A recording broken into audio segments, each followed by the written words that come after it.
भगवान कृष्ण का जन्म माता देवकी के गर्भ से हुआ था। उनके पिता का नाम वासुदेव था। देवकी को उसके भाई ने कैद कर लिया था, क्योंकि आकाशवाणी ने कंस की मृत्यु की भविष्यवाणी कर दी थी कि कंस का वध देवकी की 8वीं संतान के हाथों से होगा। लेकिन जैसे ही कृष्ण का जन्म हुआ, सब प्रहरी सो गए और बंदी गृह के ताले टूट गए और सब द्वार अपने आप खुल गए।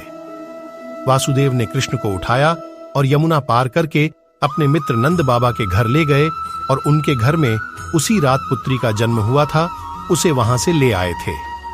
कहा जाता है कि यह कृष्ण की मायावी चाल थी। जन्म के समय भगवान ने माता पिता को पूर्ण रूप से दर्शन दिए और उन्हें बताया, मुझे अपने मित्र नंद बाबा के घर भेज दो और उनकी बेटी को अपने पास ले आओ। आप चिंता मत करो, जेल के सभी सिपाही सो जाएंगे और जेल का दरवाजा अपने आप खुल जाएगा। यमुना नदी भी आपका मार्गदर्शन करेगी। जैसा कि भगवान ने कहा था, यह हुआ और फिर भगवान विष्णु ने बच्चे के रूप में जन्म लिया। श्री कृष्ण का बचपन। पिता वासुदेव जी ने बालक श्री कृष्ण को कारागार से निकालकर यमुना नदी को पार किया। जब अपने मित्र वृंदावन में नंद जी के घर पहुंचे, वहां पर यशोदा जी के पास बालक कृष्ण को छोड़ डीडीएच दिया और उनकी बेटी के साथ लौटे। अंदर आते ही जेल के दरवाजे अपने आप बंद हो गए। जब कंस को पता चलता है कि देवकी ने एक बच्चे को जन्म दिया है, कंस कारागार में उस कन्या को मारने के लिए आया और लड़की को उठाकर फेंक देना चाहता था, लेकिन लड़की हवा में गायब हो गई और कहा कि तुम्हें मारने वाला पैदा हो गया है और वृंदावन पहुंच गया है। कंस कौन था? मथुरा के राजा कंस देवकी के भाई थे। शादी के बाद वह अपनी बहन देवकी को ससुराल छोड़ने जा रहा था कि अचानक रास्ते में तेज तूफान आ गया और आसमान में जोर से बिजली चमकी और यह एक आकाशवाणी थी। उस आकाशवाणी में कहा गया कि आपकी बहन के गर्भ से पैदा हुआ 8वां पुत्र यानी देवकी, जिसे आप खुशी खुशी उसके ससुर के घर ले जा रहे हैं, आपको मार डालेगा। देवकी और वासुदेव को बंदी बना लिया। कंस ने देवकी को मारने के लिए तलवार उठाई, तब वासुदेव ने कंस से विनती देवकी को न मारे और कहा कि मैं अपने आप देवकी के 8वें गर्भ को तुम्हारे हवाले कर दूंगा। देवकी निर्दोष है, उसे मारने से क्या फायदा। कंस ने देवकी की बात मानी और वासुदेव और देवकी को मथुरा कारागार में कैद कर दिया। कुछ समय जेल में रहने के बाद देवकी और वासुदेव को एक बच्चा हुआ। जब कंस को इस बात का पता चला तो उसने कारागार में आकर बालक की हत्या कर दी। इसी प्रकार कंस ने एक एक करके देवकी और वासुदेव के 7 पुत्रों का वध किया। जब 8वें बच्चे की बारी थी, तब जेल पर प्रहरी की संख्या दुगनी कर दी गई थी। जेल के हर कोने में कई सैनिक तैनात कर दिए थे। श्री कृष्ण रास लीला। श्री कृष्ण गोकुल में गोपियों के साथ रास लीला और बांसुरी बजाते थे। श्री कृष्ण बांसुरी की धुन सुनकर गोकुलवासी, पशु पक्षी आदि सभी बहुत प्रसन्न होते थे और धुन में खो जाते थे। गोकुल में श्री कृष्ण राधा को प्रेम करते थे। उज्जैन में कृष्ण बलराम की शिक्षा। श्री कृष्ण का वनवास समाप्त हो रहा था और अब राज्य को भी भय लगने लगा था। इसलिए श्री कृष्ण और बलराम को दीक्षा के लिए उज्जैन भेजा गया। उज्जैन में दोनों भाइयों ने अपनी शिक्षा और दीक्षा आर्षि सांदीपनि के आश्रम में शुरू की थी। सुदामा से मित्रता और द्वारकाधीश का पद। उसी आश्रम में श्री कृष्ण की सुदामा से मित्रता हो गई। उनकी आपस में गहरी दोस्ती थी। इनकी मित्रता की चर्चा दूर दूर तक थी। शिक्षा दीक्षा सहित शस्त्रों का ज्ञान प्राप्त कर वे वापस लौटे और द्वारकापुरी के राजा बने। भगवान कृष्ण और रुक्मिणी का विवाह। मध्य प्रदेश के धार जिले में अमजेरा नाम का एक शहर है।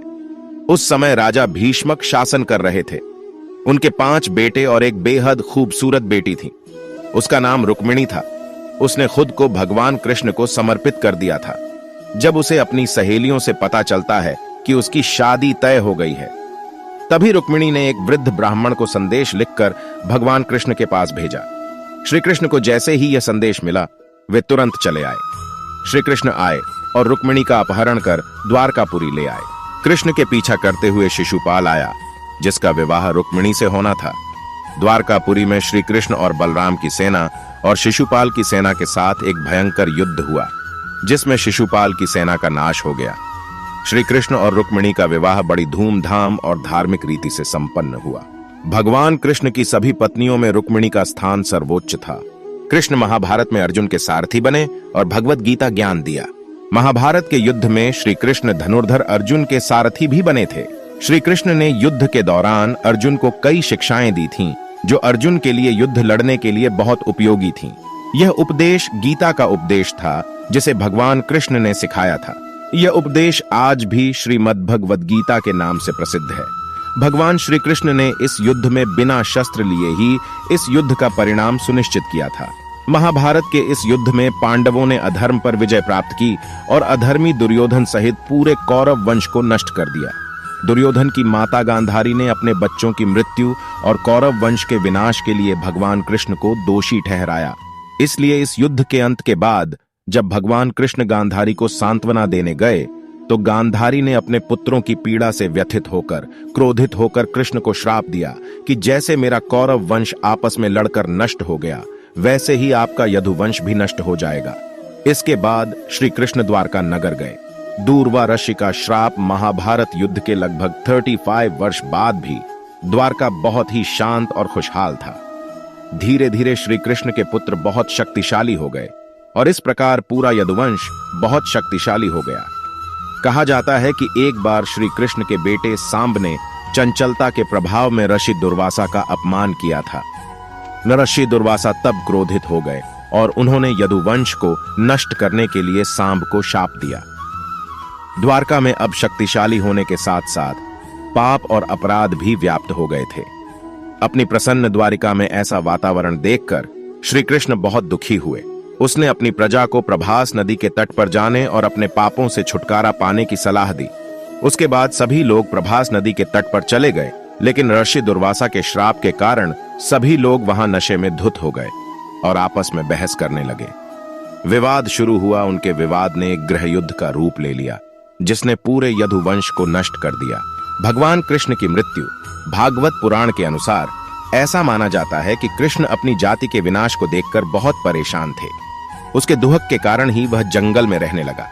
एक दिन जब वह जंगल में एक पीपल के पेड़ के नीचे योग निद्रा में विश्राम कर रहा था, जरा नाम के एक शिकारी ने उसके पैरों को हिरण समझ लिया और उस पर जहरीले तीर से हमला कर दिया। जारा द्वारा चलाए गए इस तीर ने भगवान कृष्ण के पैर के तलवे में छेद कर दिया। विषैला बाण के इस भेदन को बहाना बनाकर भगवान कृष्ण ने अपना भौतिक रूप त्याग दिया और नारायण के रूप में बैकुंठ धाम में विराजमान हो गए। देह त्यागने के साथ ही भगवान कृष्ण द्वारा निर्मित द्वारका नगरी भी समुद्र में विलीन हो गई।